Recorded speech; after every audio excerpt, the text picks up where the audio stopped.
अल्लाह के नबी सल्लल्लाहु अलैहि वसल्लम अल्लाह की बारगाह में दुआ करते हैं, या अल्लाह तेरा बंदा अली तेरे महबूब के काम में मशगूल था, उसके लिए सूरज को वापस ला। जैसे ही अल्लाह के नबी सल्लल्लाहु अलैहि वसल्लम ने दुआ फरमाई है, डूबा हुआ सूरज वापस आ। जब से अल्लाह ताला ने सूरज को पैदा किया है, रोजाना निकलता है, डूबता है, तुलुओ गुरूब का सिलसिला चलता है, मगर कोई एक खास आदमी के लिए ये तीसरा मौका था, किसी खास आदमी के लिए सूरज को रोका गया और डूबा हुआ सूरज वापस आ गया। सिर्फ हजरत मौलाए कायनात ने देखा कि धूप चमकने लगी। सहाबा कहते हैं पहाड़ों पे धूप नजर आने लगी, मैदान में धूप नजर आने लगी, दरख्तों पे धूप नजर आने लगी। हजरत अली ने नमाज अदा कर ली और जब नमाज अदा कर ली तब सूरज डूबा। लोग तो सूरज को देखते हैं, उस दिन सूरज चेहरे अली को देख रहा था कि कब अली नमाज अदा कर ले तब उसके बाद। इस रिवायत पर कलाम भी बहुत किया गया। कुछ एतराज करने वाले तो मुहद्दिसीन हैं, जिन्होंने कहा कि इसकी रिवायत दुरुस्त नहीं, इसमें अल्लामा इब्न तैमिया भी है। और इनका मामला ये है कि अहले बैत के बारे में जब रिवायतें आती हैं तो बहुत ज़्यादा ये सख्त हो जाते हैं। इसीलिए बहुत से मुहद्दिसीन को और खुशअक़ीदा मुहद्दिसीन को इनकी सख्ती पर बड़ा एतराज़ था। लेकिन बकसरत मुहद्दिसीन फरमाते हैं कि ये रिवायत सही है, और एक दो नहीं 20 से ज़ायद मुहद्दिसीन ने अपनी किताबों में इस हदीस को रिवायत फरमाया है। और बड़े बड़े मुहद्दिसीन ने, जिनकी अज़मत शान और रफ़्त फ़न पर पूरी उम्मत का इजमा है। हज़रत वालिद गिरामी ने अपनी शाकात तस्नीफ़ मनाक़िब अहले बैत में इस वाक़या के बारे में मुख्तसरन लिखा है। हमारे मुफस्सल मौजू हदीस रद्द शम्स पर, जो सन 1992 में रिसाला तालीमात में शाया हुआ था। उसमें किन किन किताबों में ये हदीस है, किन किन किताबों में ये रवायत है, बड़ी तफसील के साथ लिखा है और ये साबित किया है कि ये हदीस ना मौजू है, ना ज़ईफ़ है, ना मुनकर है, बल्कि सही हदीस है। बड़ी तफसील के साथ वालिद साहब ने इसको साबित किया है। तो एक एतराज़ तो ये हुआ जो मुहद्दिसीन की तरफ से है कि उसकी रिवायत पर एतराज़ है, सनद के एतबार से, और एक रिवायत, एक एतराज़ मुनकिरीन इस्लाम की जानिब से है कि ये कैसे हो सकता है कि डूबा हुआ सूरज वापस आ जाए। ये तो नामुमकिन अमल है। जो साइंस से परस्त हैं वो साफ इनकार कर देते हैं कि ऐसा मुमकिन नहीं है। हकीकत ये है कि वो खुद अपनी साइंसी तहकीकात पर और रिसर्च पर गौर करेंगे तो बहुत से नामुमकिनात उनके लिए मुमकिनात नजर आएंगे। बिग बैंग का वाकया क्या है? साइंस ने बतलाया कि आलमी अफलाक में बहुत बड़ा हादसा हुआ था। सूरज जो कुरे आतिशी है उससे एक टुकड़ा इलादा हुआ, बहुत गर्म था, आग का गोला, तो टुकड़ा गिरा नीचे और रफ्ता रफ्ता रफ्ता रफ्ता रफ्ता ठंडा होते होते ठंडा होते होते ठंडा हो गया। उसी का नाम जमीन।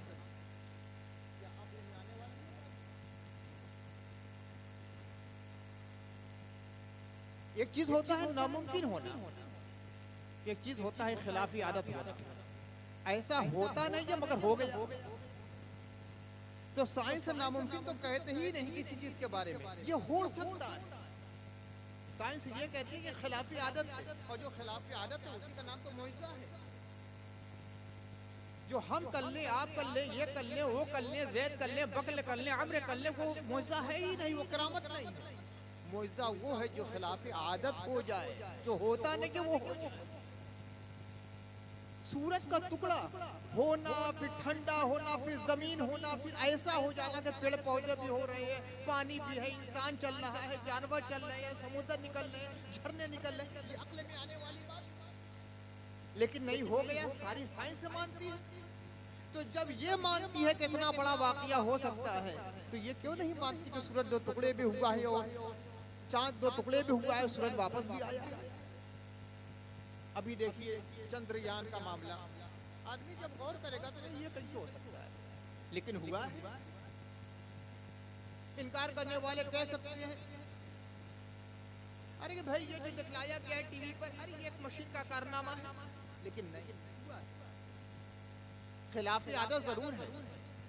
चांद के उस हिस्से तक पहुंच गया चंद्रयान जहां आज तक दुनिया का कोई भी खलाई गाड़ी पहुंच नहीं सकी। जो नामुमकिन था वो मुमकिन हो गया। नबियों के जरिए इसका इजहार होता है तो इसी को मुइज़ा कहा जाता है। तो साइंस की रूह से देखा जाए तो आज कोई चीज नामुमकिन है ही नहीं, सब हो सकता है। अलबत्ता ये कि खिलाफी आदत है, कुछ कभी होता है कभी कुछ हो, ऐसा आदत रोज होता है।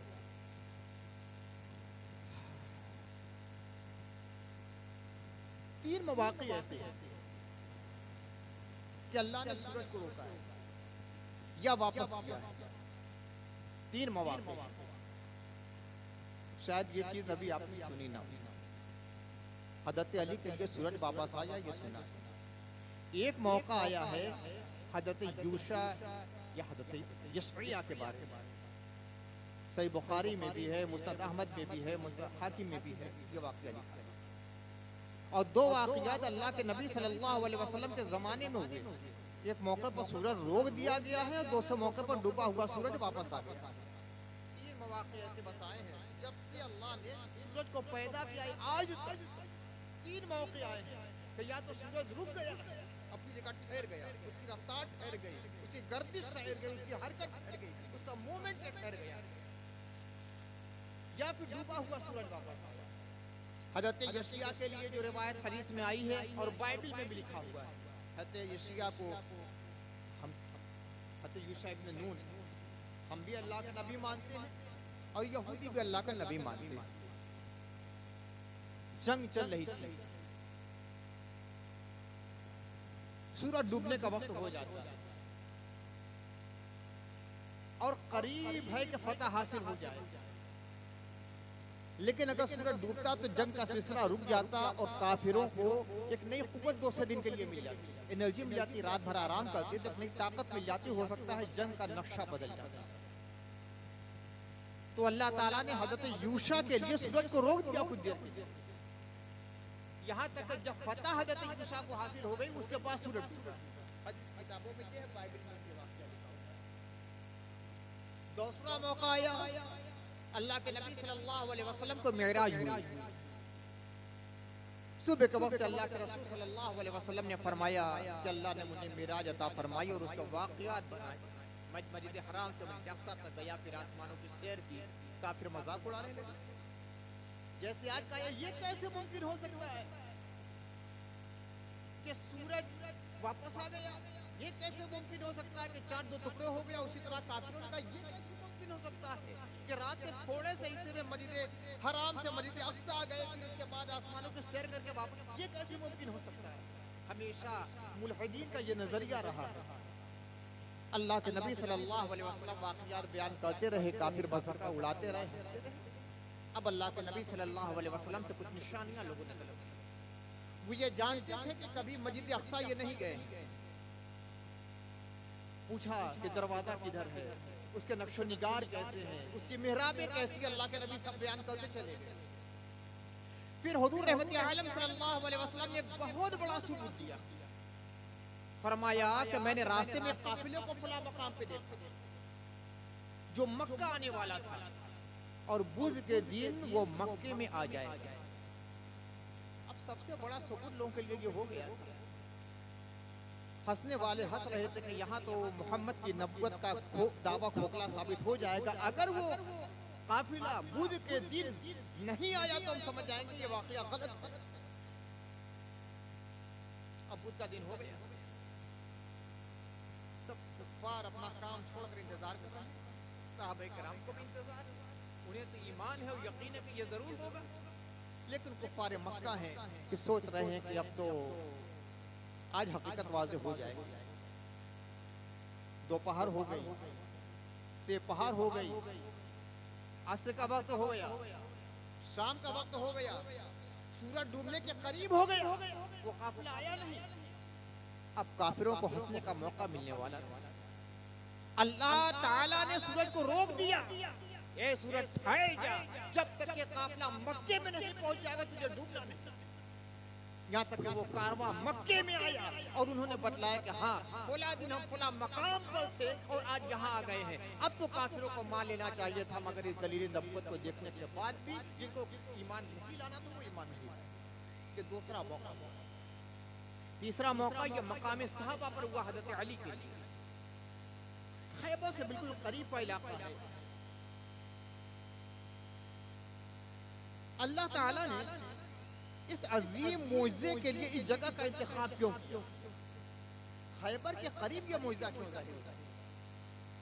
खैबर में यहूदी रहते थे जिन तमाम का ईमान था हजरत यशया अलैहिस्सलाम पर। उनको नबी मानते थे, उनको मुक़्तदा, पेशवा और इमाम मानते थे, रहनुमा मानते थे। उनकी नबूवत पर उनका ईमान था, उनकी किताब पर उनका ईमान था। उनको मालूम था कि हजरत यशया वो नबी है जिनके लिए सूरज को रोक दिया था अल्लाह ताला ने, और इस बात का यकीन रखते थे कि यह गर्दिशी अफलाक इनका रोकना इंसान के बस की बात नहीं, बस अल्लाह रोकता है और अल्लाह अपने नबियों के लिए रोकता है। तो अल्लाह ताला को ये दिखलाना मकसूद था कि ए खैबर के यहूदियों, अभी बाज आ जाओ अपनी शरारत से, अभी मोहम्मद रसूलुल्लाह का कलमा पढ़ लो, अब भी बगावत की रविश को छोड़ लो। तुम जानते हो कि ये काम सिर्फ अंबिया के जरिया ज़ुहूर पज़ीर होता है, इंसान के बस की बात नहीं है। तुम्हें मालूम है कि हजरत यशया के लिए सूरज रोका गया था। आज अपनी आंखों से देख लो कि ये पैगंबर आखिर ज़मा के लिए मैं सूरज को रोक रहा हूं। खैबर के यहूदियों ने देखा सूरज डूब चुका है, तारीकी छा चुकी है, शफक की सुर्खी भी खत्म हो चुकी है, फिर एकाएक सूरज वापस आ गया। अब दिल को इस्लाम के लिए खोल देना चाहिए था। यकीनन ये पैगंबर आखिर ज़मा है, ये सच्चे नबी हैं। हजरत इब्राहिम ने, हजरत दाऊद ने, हजरत सुलेमान ने, हजरत यशया ने, हजरत याह्या ने, हजरत हारून ने, हजरत मूसा ने, हजरत ईसा ने जिस पैगंबर आखिर ज़मा की बशारत दी थी, ये वही है मोहम्मद रसूलुल्लाह सल्लल्लाहु अलैहि वसल्लम। अब भी कलमा पढ़ लेना चाहिए था, अशहदु अल्ला इलाहा इल्लल्लाह व अशहदु अन्ना मुहम्मदन अब्दुहु व रसूलुहु। इसीलिए अल्लाह ताला ने खैबर से करीब मकामे सहबा को इस चीज के लिए मुंतखब फरमाया कि यहूदी अपनी आंख से देख ले और कलमा पढ़ ले और जहन्नम में जाने से रुक जाए, जन्नत के हल बन जाए। मगर ये यहूदी खैबर थे जिनके दिल पर मोहर लग चुकी थी। मुइज़्ज़ा मुस्तफा को देखा, दिल कहता था ये नबी है, दिल कहता था पैगंबर आखिर ज़मा यही है, दिल कहता था इमामुल अंबिया यही है, दिल कहता था अल्लाह ने इन्हें रसूल बनाया है, दिल कहता था ये मुइज़्ज़ा है। मगर वहां तअस्सुब था, क़बाली तअस्सुब। अभी तक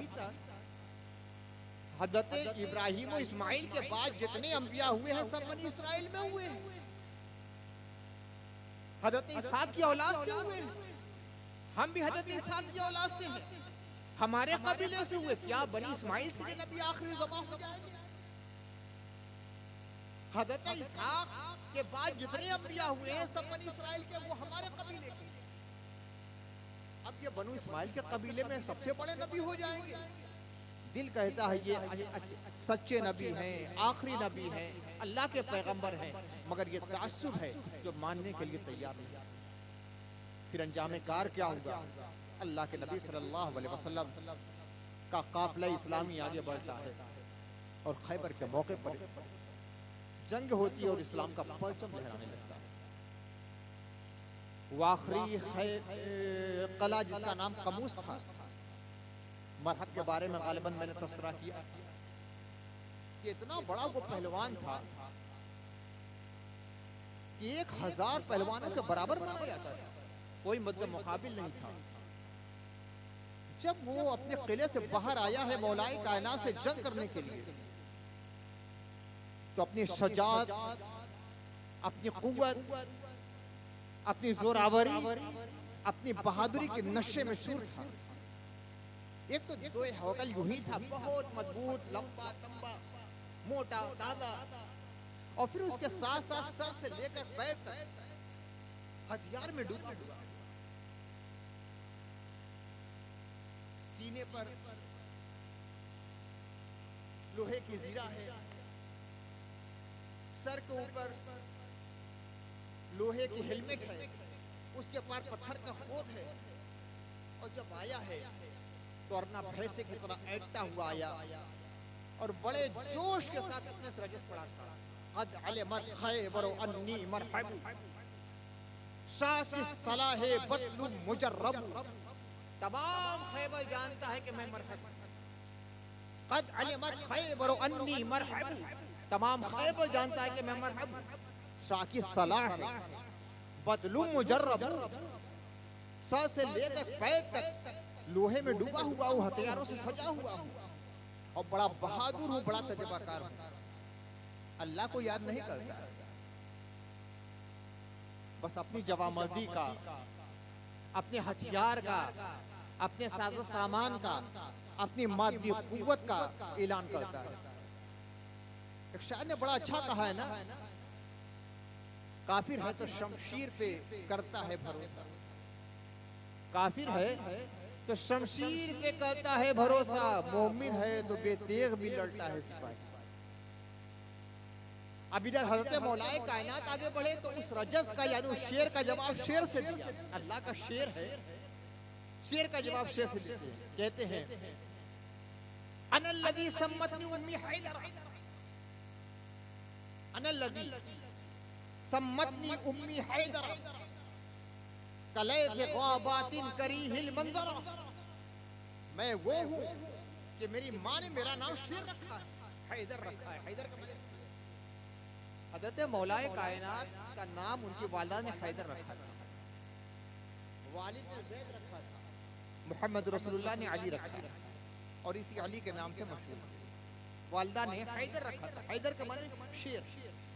अनल्लज़ी सम्मतनी उम्मी हैदर, मैं वो हूँ कि जिसकी वालिदा ने उसका नाम शेर रखा है, हैदर रखा है। कले से ग़ाबातिन करीहिल मंज़रा, मैं कछार के बिखरे हुए शेर की तरह हूँ, और इतना खौफनाक नजर आता हूँ जंग के वक्त के आर्मी जेल का सिकम जाता है। और फिर वो अंजाम हुआ कि जुल्फ़िकार हैदरी सदा में लहराई, और जब गिरी है तो बिल्ली बनकर गिरी, और सर से लेकर दांत तक उतर गई। अब पूरा खैबर फतह हो जाता है। अल्लाह ताला ने यहूदियों को मौका बार बार दिया, खैबर के यहूदियों को, बनु कुरैज़ा के यहूदियों को, बनु नज़ीर के यहूदियों को। बार बार अल्लाह के नबी सल्लल्लाहु अलैहि वसल्लम के मुइज़ात का ज़ुहूर भी हुआ कि अब से भी अपनी रविश बदल दो, मगर ये यहूदी शुरू से बड़ी जालिमाना फरिश्त और इनाद रखने वाले अफराद किसी तरह मानने के लिए तैयार नहीं हुए। और फिर उसके बाद खैबर के यहूदियों की जलावतनी हुई, हमेशा के लिए वहां से निकाल दिया गया।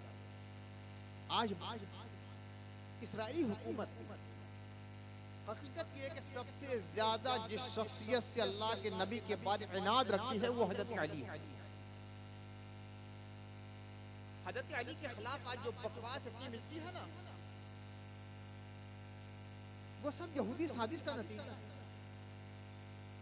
इसलिए कि वो ये जानते हैं कि हमारा सबसे बड़ा गढ़ जो अरब में था वो खैबर है, और खैबर से हमारे कदम को उखाड़ने वाले हजरत मौला अली।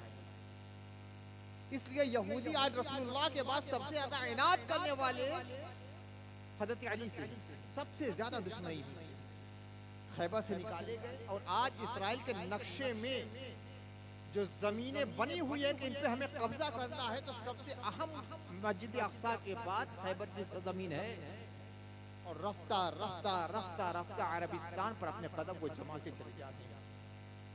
और ये हमारे शाहराने अरब है कि गफलत की नींद में वो सोए हुए। काश कोई मर्द मुजाहिद हो जो इन्हें जगा दे, इन्हें करवटें बदलने पे मजबूर कर दे, इनके बिस्तरे गफलत से उठाकर झिझोड़े और बतलाए कि तुम मुसलमान हो, तुम अरब हो, तुम रसूलुल्लाह के मुल्क